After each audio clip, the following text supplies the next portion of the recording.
get ready for some viral hot takes. Oh my God, come on. Hello and welcome to the Comedy Club podcast, here live upstairs at the Comedy Club of Kansas City. I'm your host, Dustin Kaufman. With me, another Dustin Nickerson. How are you? Yeah, I'm good. There's not a lot of us. No, we just had a Dustin Ybarra on recently. Oh my. Too. We're getting all the Dustins out at once. Triple D. We love to see it. It's enough that it's special when I meet a Dustin. When you tell people your name is Dustin, how often are they like, Justin? Justin, Darren. Darren? Yeah. Where do you get Darren from? Dustin? They just don't remember it. Yeah. Dusty, which I don't allow. That is a non-invited nickname. Yeah, exactly, yeah. And I love Dusty Rhodes, you know what I mean? Sure, Dusty Slay. My whole life, do not call me, hey, Dusty. It's Dustin. Yeah. No, my Uncle Butch called me Dusty, and he was the only one allowed to. And nobody else since then. Do you like it when Uncle Butch calls you Dusty? Well, he's dead. So now I look back on it a fondness with it. Dusty Butch would also be a really... Well, not surprising. Butch didn't make it long. Most Uncle Butches don't make it that long. They have a short expiration date. So, but his came from endearment. Dusty and Dustins they're very different people, What happened to Uncle Butch? The Nickerson family, we've died in like every way you could die. Really? Yeah. Can we talk about this? Sure, yeah. Murder, they've been murdered. There's been suicides. There's been heart disease. There's been cancer. Like, oh my gosh. Car accidents, and they all kind of have 9 lives too. But eventually, I come from a hard living group of people, and Butch, unfortunately, he ate and drank away his non-PTSD for a lot of his life, But that being said, he was good to me. My house growing up was me, my Uncle Butch, and my dad. My dad and my Uncle Butch. My mom, when my parents split, Butch moved in as the new roommate. So Uncle Butch lived with you? Oh yeah, no, he was my sister and I call him our Uncle Mom growing up. He was like our mother figure. That's nice. He's like 6'6", drove a lifted Chevy Silverado. When he was in shape, he was 250. That's totally like an 80s or 90s sitcom plot too. Very much so, yeah. And the name, Uncle Butch. He was very redneck and where did he live? My family, my dad, the Nickerson side, they come from like rural Oregon, which is where the rednecks are on the West Coast, or the rural towns. And he would wear like big Terry Labonte NASCAR jackets, and but he was like oddly progressive. Butch was the first person to introduce the concept of a gay couple to me. But he did it in a very Butch way, and that there was a guy across the street who was gay, but this is like the 90s and 80s where it's way more stigmatized. And he goes, hey, that's Clark. And he goes, and Clark is gay, and there's nothing wrong with that. I was like, oh, cool, that's great. And he goes, yeah, he takes it up the butt. And that's like a progressive 90s redneck. Nothing wrong with that. Yeah. And you're like, okay, well, I don't think we needed the last part. And there might have been a couple words in there that we don't say anymore. But how old were you? 10. Oh my God. 4th grade. Yeah. That's how you describe it. Takes what up the butt, Uncle Butch? Yeah, exactly. Oh yeah, no, I get that. Yeah, I totally understand that. So yeah, all that being said, I am a Dustin, not a Justin, not a Dusty. When Uncle Butch moved in, where did he sleep in the house when he was living? We had like a split level thing. My dad. So you walk in the entryway. Yeah. And then you go upstairs, and that's the living room and the bedroom. That's exactly. And downstairs is like the finished basement. Yeah, was it finished? My mom, she's always had expense. She's wanted to like live a lavish lifestyle. She always has. But we don't come from means. And so when they had this house in Little Federal Way, Washington, my dad, it was very like, they were spending money they did not have. But it's like in a very like 70s, 80s way. They got like a water bed, and downstairs they had like a bar with like a bunch of like lighted signs and stuff. And then they also installed an indoor hot tub.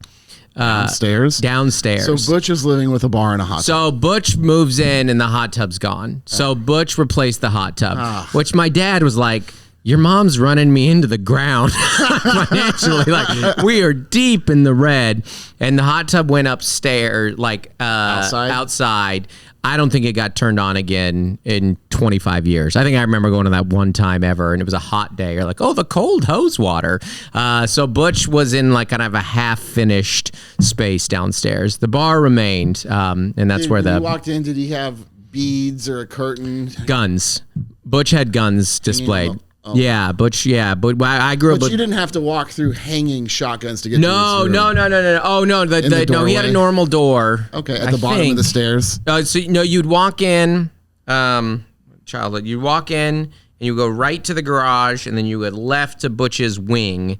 But you weren't immediately. You were in like the bar area, and then you would take another left to go into his place. Okay. And there weren't any beads that I remember. It's like a bit of a setup down there. Yeah. Oh yeah. It was a real bachelor pad. Yeah. Butch had it made. Butch had it made. Butch. Yeah. And he had a.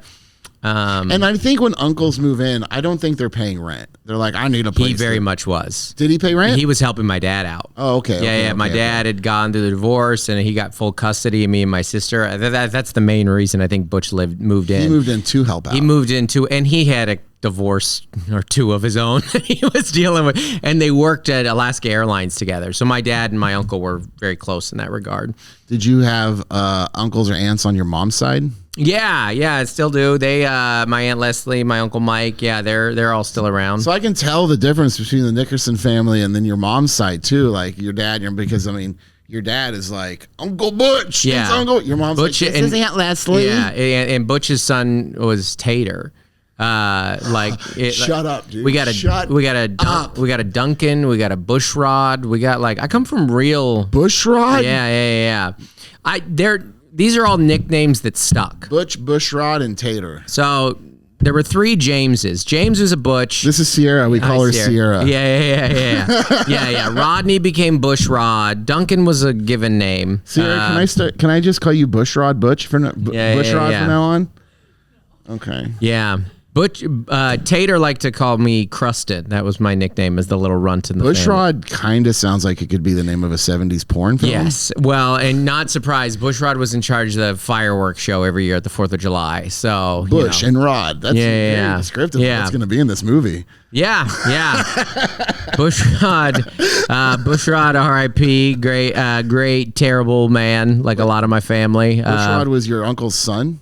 Bushrod was my aunt's son. Okay. And he's passed? He passed. He had some gambling situations. That's not why he died, but he was a hard living guy as well. It's a hard live. I come from a lot of it's not super funny, but I come from a lot of lying of addicts, and I remember Bushrod, we had this coin jar that if it ever got full, we would go to Disneyland, and Bushrod stole that. You seem very level-headed too. Yeah, I know. People don't buy it when I'm like, this is my family roots. They're like, you're the very even keeled, and so is my sister. But my sister and my dad was the first one in the family to ever graduate from high school. The first Nickerson ever to graduate from high school. Your dad? My dad was. Okay. And then me and my sister were the first to ever graduate from college. So, there's been a bit of a lineage turn. I think that my dad is kind of we're all close to them. We don't look down on them or anything like that. But as far as even keel. Is your dad still around? Yeah. He's 74, 75, something like that. Yeah, he lived with us for 10 years. It was a full circle thing. He came back down to. So your dad's pretty level-headed guy. Very chill. Yeah. Okay. And funny. Yeah, my dad's very funny. And my mom's funny too, actually. My mom's sarcastic, kind of biting funny. What's your dad's name? Dawn. So between Butch and Bush Lord. Yeah, Bushrod. Bushrod. So everybody they call me the Bush. Also, the name of the 70s porn. They call me Bush Lord. Yeah, even in the 70s, they'd be like, "That's a little on the nose, Bush Lord. What are you doing?" That's what she said. Exactly. Most of the family is got a D name, and Don's one of them. His siblings were Donald, Darla, Dolores, Donna. We have a Doug. We have a Dustin, a Duncan I mentioned in there. There's a Dundee. I forgot to mention Dundee. Like crocodile? Darlene, yes, Darlene, Diane. My family, and if you didn't get that, you got a crazy nickname like Tater or Bushrod. So my brother and I are both initials DJK. Okay. And then my mom and my dad, while married, were both also JK. Nice. right? Which is, they had Jill no idea how that would, Kaufman. So there's, obviously my mom had a maiden name, but it was, Nancy Jill Kaufman, Lauren Joel Kaufman. My brother's David Jason, and then my middle name's Jeremy. Oh, that's nice. I don't know why I say Jeremy. I could say Jeremy. I think that's a hard pronunciation. Jeremy. Yeah, I don't. Yeah, well, it is, and people do Jeremy, and they're like, that's not. It's not a G. No, and that's a It might be a germ, but it's Jeremy. Yeah, that's a bad adjective. My sister had the best insult to me growing up. I remember she goes like, one time she was just like, whatever, Dustin, Mom just named you after a chore.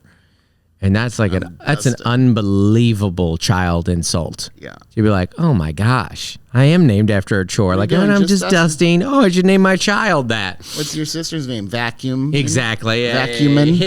Yeah. So she's Jessica. She got a normal chill name. Hey, go get taken out the trash. We're going to dinner. Yeah. What's your name? Mopping. Taking out the trash is dusting while Dustin's vacuuming. Very productive family. We get a lot of chores done. Cooking dinner's making breakfast right now. Should have gone that direction. Now that I think about it. Yeah. I'm gonna rename my kids. Can we do that? You have three? 3 kids. Yeah. 3 kids. What are their ages? 18. Almost 16 and 11. Okay. Yeah. 11's my peak. Yeah. Your oldest? Yeah. Your peak is a funny way to put it.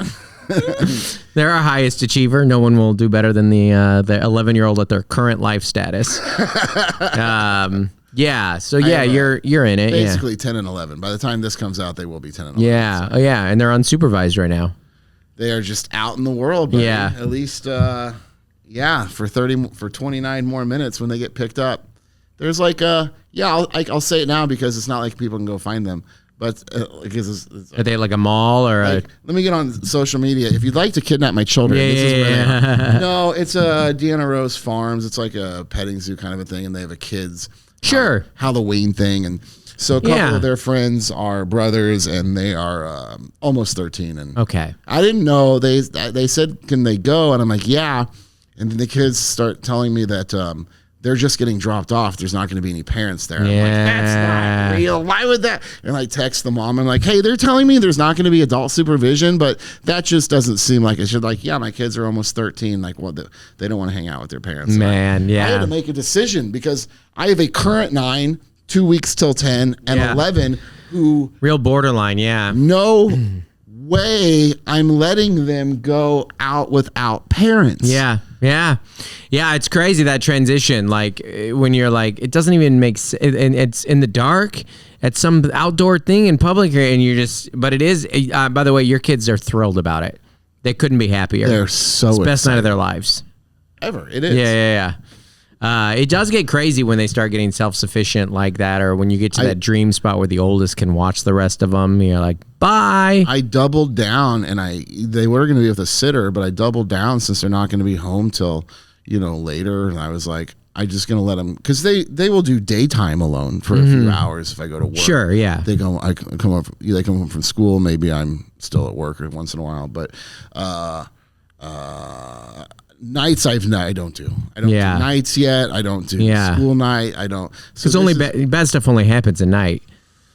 So, but we've been talking about it. So, like, I had already thought, okay, in my head, I was going to be cool dad. Right. The sitter altogether. Because I like, okay, they're going out to this thing with their friends and a parent. Right. And then I was like, I'm going to cancel the sitter. I hadn't told him yet. I'm going to cancel the sitter. Mm-hmm. So when you come home, now we're saving money.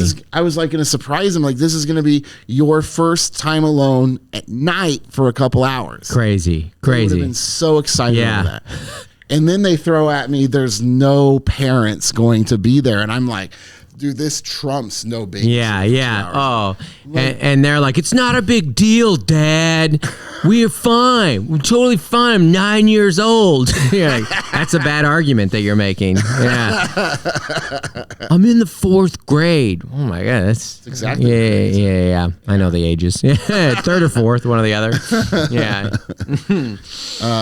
Well, hopefully they're okay. This is a huge night of independence for them. Yeah. Do they have phones? Can you talk? Of course. Yeah. yeah. Well, that's such a game changer. Like my son's in college now too, and even that people are like, is it crazy that they're gone? You're like, I mean, I talked to him. We sent 10 texts today. We FaceTimed. I caught a shiny Pokemon that I wanted to show him. We talked about that for a while. We just, we're constantly in communication. So, and you're like, you could see their location right now. So it's not exactly, in the woods. Now I want to look. Yeah, I know. We're there right now. It's not exactly in the woods disappearing like we used to. Like, it's not exactly Stand By Me. I'm looking. Yeah, I get it. Yeah. They're on a slowly moving hayride. There they are. All right. I intentionally don't look where my son is anymore because that feels like really? an overreach. Every once in a while, I guess I'll do, but like there he is. Yeah. Right there. Beautiful. Right where he said he was going to be. Yeah. Mine is a bummer anymore because everybody's all, especially when I'm on the road. It's like very comforting to me when I just look at my phone and we're all in the same place, but it never happens anymore. So I gotta look at me zooming way out. There's me in the middle of the country for some reason. There's my family. There's my son halfway up California. Look at that. What's he doing all the way up there? Going to college. Yeah. 18? He's 18. Yeah. So freshman? Freshman. Yeah. Yeah. I don't have kids in college, but that was just a good guess. That was a good guess. I think I also just said he was going. When we just dropped him off at college, I think I've said it 4 times on your stage this weekend.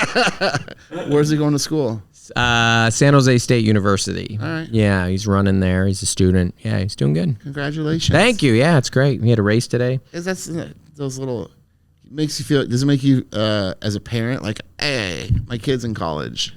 Initially it's incredibly sad. You grieve that their childhood's over because you're like, is that when you drop them off in that first week or two? That's the moment where you said their childhood's over. Mm-hmm. Even though they're the same person they were 2 years ago. They leave your house though. Yeah. The time of which you are fully responsible for them every day is gone. Dustin, when my kids are both 18, if they're not moving out, I will get an apartment for them. Well, that's the thing, and I kind of talk about it on stage too, where you are like, you're sad they're leaving, but you're not sad that they're gone. If that, like it's because you're like, you had to go. You're 18. Get out of my house. Yeah, and then I will refer to my kids as roommates sometimes. Well, by the end they very much are, and bad roommates who like complain about the cooking and stuff, and you're like, I'm going to pay $30,000 a year to evict you. You have to get out of here. You have to get out of here. And you love them, but what makes you feel better when you're angry or when you're sad that they're gone is like, in your heart, this is what they need. Like he is like learning to like have some independence and self-regulate. And if he gets sick, he's got to figure that crap out on his own, and he has to figure out his own schedule, and he has to figure out his food. You're like, that's what you need. And college is like, if a kid goes away to college, it is such a nice like safety net version of that. Do they have jobs through high school? My kids did not. So our deal with our kids was like, as long as they're in sports, they don't have to have a job, because sports took up so much of their job. Yeah, or their time. Yeah. You say he's running, so is that a scholarship for? No, he's a walk on, but he's fat. I mean, there's not a ton of money in distance running, as you might imagine. Right. People aren't buying tickets. They're not. Come back. You're too far. Yeah, exactly. Yeah. So. I think he will get on it probably in the next year or two. He's running really well, but for incoming freshmen to get scholarship money, you have to be like one of the fastest kids in the country. So he's very fast though, he's doing great. He had a race, like I said, he had a race today. And I mean, so he ran an 8K and averaged 5:05 for his miles for like 5 miles in a row. Wow. 5 straight miles of 5-minute miles. That's amazing. It's insane. It's a total, like, you realize that like, I couldn't run that for 50 yards. I couldn't keep the pace for 50. And I mean, maybe I could, but I'd probably tear a hamstring if I did. And to keep it up for 26 minutes is insane. I picture a movie scene would be a very Rick Moranis moment. Like, I picture you in like the shorts. Yeah. On a track. Yeah. Oh yeah. Rick Moranis with a mustache. The GOAT, baby. Another Spaceball's coming, I heard. Yeah. And Mel Brooks, I mean, he's 1,000 years old. was He's 96, older than Yoda. 8, 9, Yeah. something. I mean, Good for him. I hope he's still with us when the movie's released. Yeah. Otherwise, it's gonna have a very different tone to it. Right. Yeah. It'll probably do better numbers if he dies, though. Oh, really? I don't know. Right? The last movie. Do they do wait? Because he's the Yoda character in it, Don't right? say that. Okay, I don't know. No, you can say that. I mean, obviously, but you might be right. Maybe that's what he wants to do. I don't know. I don't know what his mindset might be. He might be doing like Ozzy. He's like, I got to do one more thing, and then it's it. Like when it comes out. Ozzy knew he was done. That's why he did the big concert. Like, and I think he has a documentary coming out too. Ozzy was like, hey man, this is it. Bowie did the same thing. Did you watch the Ozzy show? I watched like clips of it. Just clips of it. Yeah, I haven't seen the whole thing. Actually, I paid the money. I watched the stream. Yeah. I had to go do something in the middle of it. It was very long, and I think I watched the rest when I got home from work. Yeah. It was great. Yeah. It was what a legend. Great performance. Yeah. And I like that he had Black Sabbath, and then after that, or he had his band and then Black Sabbath. Yeah. And, like separately. Yeah. It was really cool. That's awesome. Yeah. Yeah. I'll get into it eventually.